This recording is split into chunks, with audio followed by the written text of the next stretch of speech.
Sir, ಈಗ ಬಹಳ ಮುಖ್ಯವಾಗಿ ಈಗ ಸರ್ ಕೂಡ ಮಾತನಾಡ್ತಾ ಹೇಳ್ತಾ ಇದ್ರು, ಈ ಒಂದು ಕೆಳ ಹಂತದ ಅಧಿಕಾರಿಗಳನ್ನ ಅರೆಸ್ಟ್ ಮಾಡ್ತಾರೆ ಅಥವಾ ಅವರ ವಿರುದ್ಧವಾಗಿ ಕಠಿಣ ಕ್ರಮವನ್ನ ಜರುಗಿಸ್ತಾರೆ. ಆದ್ರೆ ಇಲ್ಲಿ ಮೇಜರ್ ಪಾರ್ಟ್ ಯಾರ್ದಿರುತ್ತೆ ಅವ್ರನ್ನ ಹಂಗೆ ಬಿಟ್ಬಿಡ್ತಾರೆ. ಕೇವಲ ಬ್ರಾಹ್ಮಣ ಸಮುದಾಯವನ್ನ ಕಣ್ಣೊಡಿಸೋ ನಾಟಕ ಆಡ್ತಿದ್ದಾರ ಅಂತ ಏನ್ ಹೇಳ್ತಾರೆ ಇದ್ರ ಬಗ್ಗೆ? ಒಂದು ಕೆಳಮಟ್ಟದ ಸಿಬ್ಬಂದಿ ಅವನಿಗೇನೇ ಆಗಬೇಕಾಗಿದೆ ಹೇಳಿ, ಅವನಿಗೆ ಮೇಲಿಂದ ಇನ್ಸ್ಟ್ರಕ್ಷನ್ಸ್ ಕ್ಲಿಯರ್ ಬಂದಿರೋದಕ್ಕೆ ನಾನು ನೋಡ್ಕೋತೀನಿ, ನೀನು ಮಾಡು, ಇದು ಜಗಜ್ಜಾಹಿರವಾಗಿರುವಂತಹ ಒಂದು ವಿಷಯ. ಹಾಗಾಗಿ ನಾವು ಹೇಳೋದೇನೆಂದರೆ, ಆ ಮೇಲಧಿಕಾರಿಗಳು, ಅದರ ಓನರ್ಗಳು, ಆ ಇನ್ಸ್ಟಿಟ್ಯೂಷನ್ನ ನಡೆಸುವಂಥವರು ಷಡ್ಯಂತ್ರವೇ ಈ ಸಿಬ್ಬಂದಿಗಳಿಗೆ ಈ ರೀತಿಯಾದ ಕೆಲಸವನ್ನು ಮಾಡೋದಕ್ಕೆ ಅವಕಾಶ ಆಗಿದೆ ಅಂತೇಳಿ. ಹಲವಾರು ಸಮಯದನಾಗುತ್ತೆ ಕೆಳವರ್ಗದ ಸಿಬ್ಬಂದಿಗಳಿಗೆ ಕಾನೂನುಗಳು ಗೊತ್ತಿರೋದಿಲ್ಲ. ಆ ಮೇಲಾಧಿಕಾರಿಗಳಿಗೆ ಮತ್ತು ಪ್ರಾಂಶುಪಾಲಕರಿಗೆ, ಆಡಳಿತ ನಡೆಸ್ತಿರೋಂಥವ್ರು, ಕಾಲೇಜಿನ ಮಾಲೀಕರಿಗೆ ಸ್ಪಷ್ಟತೆ ಇರುತ್ತೆ. ಅವ್ರಿಗೆ ಉದ್ದೇಶಪೂರ್ವಕವಾಗಿ ಬ್ರಾಹ್ಮಣ ಸಮಾಜದ ಒಂದು ಅವಹೇಳನ ಮಾಡಬೇಕು, ಅವರನ್ನು ತುಡಿಬೇಕು ಅನ್ನೋ ಒಂದು ಉದ್ದೇಶ ಇಟ್ಕೊಂಡೇನೆ ಈ ರೀತಿ ಇನ್ಸ್ಟ್ರಕ್ಷನ್ಸ್ ಆಗಿದೆ. ಹಾಗಾಗಿ ನಾವು ನಿನ್ನೆ ಇವತ್ತು DC ಅವರಿಗೆ ಮನವಿ ಕೊಟ್ಟಿರೋದ್ರಲ್ಲಿ ಹೇಳಿದ್ದೀವಿ, ಆ ಮಾಲೀಕರೇನಿದ್ದಾರೆ, ಆ ಕಾಲೇಜಿನ ಮಾಲೀಕರು ಮೊದಲು ಅರೆಸ್ಟ್ ಆಗಬೇಕು ಅಂತ ಹೇಳಿದ್ದೀವಿ. ಅಷ್ಟೇ ಅಲ್ಲ, ಡಿಸ್ಮಿಸ್ ಆಗಬೇಕು. ಬರೀ ಈಗ ಮೊನ್ನೆ ಹೋದಾಗ ಕೂಡ ಕೇವಲ ಪೊಲೀಸ್ ಸ್ಟೇಷನ್ ಬೇಲ್ಬಲ್ ಆಗಿದೆ. ಈಗ ವಿದ್ಯಾರ್ಥಿಗೆ ಹೋಗಿ ಪೊಲೀಸ್ ಸ್ಟೇಷನ್ ಕಂಪ್ಲೇಂಟ್ ಕೊಟ್ಟರೆ ಆ ವಿದ್ಯಾರ್ಥಿಯನ್ನ, ತಂದೆಯನ್ನ 10 ತಾಸು ಕೂಡಿಸ್ಕೊಂಡಿದ್ದಾರೆ. ಮಾರನೇ ದಿವಸ 10 ತಾಸು ಕೂಡಿಸ್ಕೊಂಡಿದ್ದಾರೆ. ನೋಡಿ ಎಷ್ಟು ಪಾಪ. ಒಂದು ಕಡೆ ನೊಂದ ಸರಿಯಾಗಿ ಎಕ್ಸಾಮ್ ಬರೆಯೋಕ್ಕಾಗಲಿಲ್ಲ, FIR ಕೇಳಕ್ಕೆ ಹೋದವನಿಗೆ 20 ತಾಸು 2 ದಿನದಲ್ಲಿ. ಎಷ್ಟು ವಿದ್ಯಾರ್ಥಿಗೆ ಮತ್ತು ತಂದೆಗೆ ಏನಪ್ಪ ನಮ್ಮ ಏನು ತಪ್ಪು ಮಾಡಿದ್ದು ಪೊಲೀಸ್ ಸ್ಟೇಷನ್ಗೆ ನ್ಯಾಯಕ್ಕೆ ಬಂದರೆ ಈ ರೀತಿ. ಆದರೆ ಇದಕ್ಕೆಲ್ಲ ಕಾರಣಕರ್ತರಂತಹ ಇನ್ಸ್ಟಿಟ್ಯೂಷನ್ ಮಾಲೀಕರು ಆರಾಮಾಗಿ ಸೋಫಾದಲ್ಲಿ ಕೂತ್ಕೊಂಡು TV ನೋಡ್ತಾ ಇದ್ದಾರೆ. ಅದು ಆಗಬೇಕು, ಬದಲು ಅವ್ರು ಒಳಗಡೆ ಹೋಗಬೇಕು ಅನ್ನೋದು ನಮ್ಮ ಒಂದು ಇದಾಗಿದೆ. ಸಿಬ್ಬಂದಿ, ಕೆಳಗಿನ ಸಿಬ್ಬಂದಿಗೆ ಅದು ಇವರು ಒಳಗೆ ಹಾಕಿ ಏನೋ ಅದು ನಿಲ್ಲೋದಿಲ್ಲ ಮತ್ತು ಮರ್ಕಳಿಸುತ್ತೆ.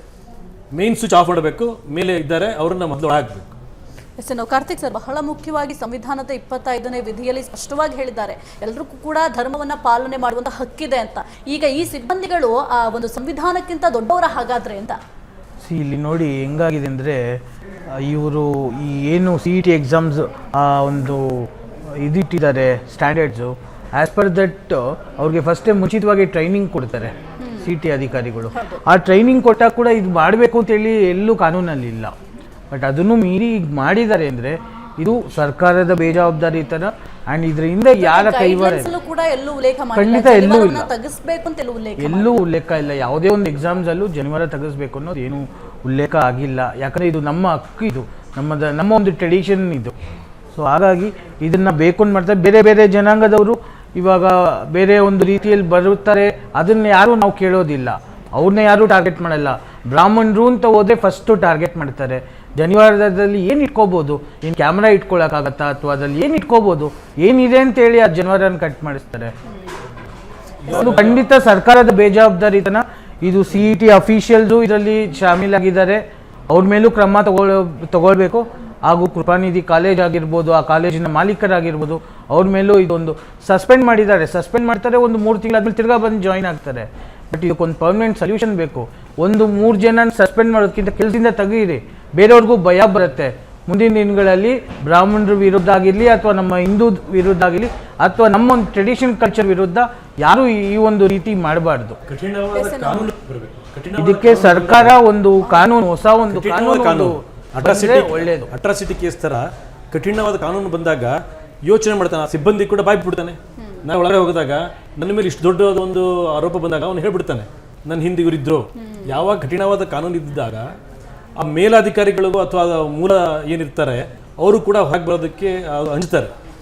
ಇದು ಆದಾಗ ಮಾತ್ರ ಕಠಿಣವಾದ ಕಾನೂನು ಮಾತ್ರ ಇದಕ್ಕೆ ಒಂದು ಪರ್ಮನೆಂಟ್ ಸೊಲ್ಯೂಷನ್ ಆಗುತ್ತೆ. ಯಾಕಂದರೆ ಪ್ರತಿ ವರ್ಷದ ಮಳ್ಕಳಿಸ್ತಿದ್ರೆ ಅದಕ್ಕೊಂದು ಬೆಲೆ ಇಲ್ದಂಗೆ ಆಗುತ್ತೆ. ಅದೊಂದು ಪವಿತ್ರವಾದ ಒಂದು, ಇದು ಬರೀ ಡಿಬೇಟ್ ವಿಷಯ ಆಗಬಾರ್ದು.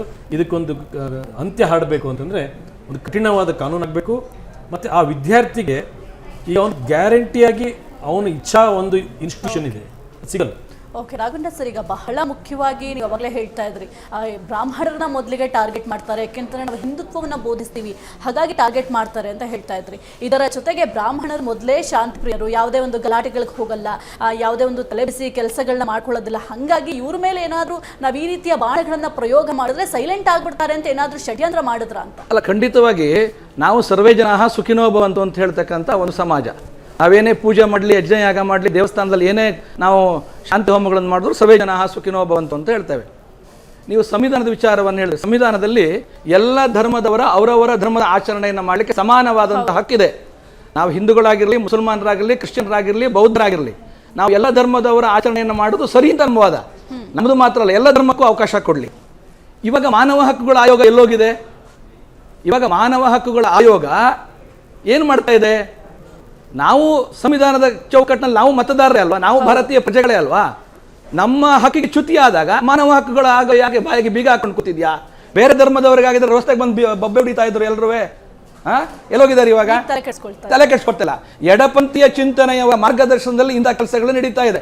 ನೀವು ಧರ್ಮಸ್ಥಳದ ಬುರುಡೆ ಗ್ಯಾಂಗ್ ನೋಡಿರಿ, ಏನಾಯ್ತು? ಅದ್ರೇನಾದ್ರು ಸತ್ಯಾಸತ್ಯತೆ ಇತ್ತಾ?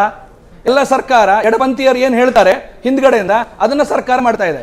ಇವ್ರಿಗೇನು ಧೈರ್ಯ ಅಂದ್ರೆ ಇಂಥ ಕೆಲಸ ಮಾಡೋರಿಗೆ ನಮ್ಮ ಮೇಲೆ ಏನು ಕಠಿಣವಾದ ಕಾನೂನು ಮಾಡೋದಿಲ್ಲ. ನಮ್ಮ ಮೇಲೆ ನಮ್ಮದೇ ಸರ್ಕಾರ ಇದೆ, ಸರ್ಕಾರನೇ ನಮ್ಮದು, ಏನು ಬೇಕಾದ್ರೂ ಮಾಡೋಣ ಇವರಿಗೆ. ಪೊಲೀಸ್ ಇಲಾಖೆ ನಮ್ಮದೇ ಸರ್ಕಾರದ್ದು. ಏನು 2 ದಿವಸ ಪ್ರತಿಭಟನೆ ಮಾಡಿ ಅಷ್ಟೇ. ಒಟ್ಟಿನಲ್ಲಿ ಮಾನಸಿಕವಾಗಿ ವ್ಯವಸ್ಥಿತವಾಗಿ ಕೂಗಿಸ್ಬೇಕು. ನೋಡಿ, ಲವ್ ಜಿಹಾದ್ ನಡೀತಾ ಇದೆ, ಸರ್ಕಾರ ಕಣ್ಮುಚ್ಕೊಂಡು ಕೂತ್ಕೊಳ್ಳುತ್ತೆ. ಲವ್ ಜಿಹಾದಲ್ಲಿ ಹೆಚ್ಚು ಹೆಣ್ಣು ಮಕ್ಕಳು ಟಾರ್ಗೆಟ್ ಆಗ್ತಿರೋದೇ ಬ್ರಾಹ್ಮಣ ಸಮಾಜದ್ದು. ಮೊನ್ನೆ ತಾನೇ ನೋಡಿದ್ರೆ ನೀವು, ಕಾರ್ಪೊರೇಟ್ ಜಿಹಾದ್ ಆಗ್ತಾ ಇದೆ. ಎಲ್ಲಿ ಕಾರ್ಪೊರೇಟ್ ವ್ಯವಸ್ಥೆನಲ್ಲಿ ಕುಂಕುಮ ಇಡುವಾಗಿಲ್ಲ, ಅಲ್ಲಿ ಜಿಹಾದ್ ಮಾಡ್ತಾ ಇದ್ದಾರೆ.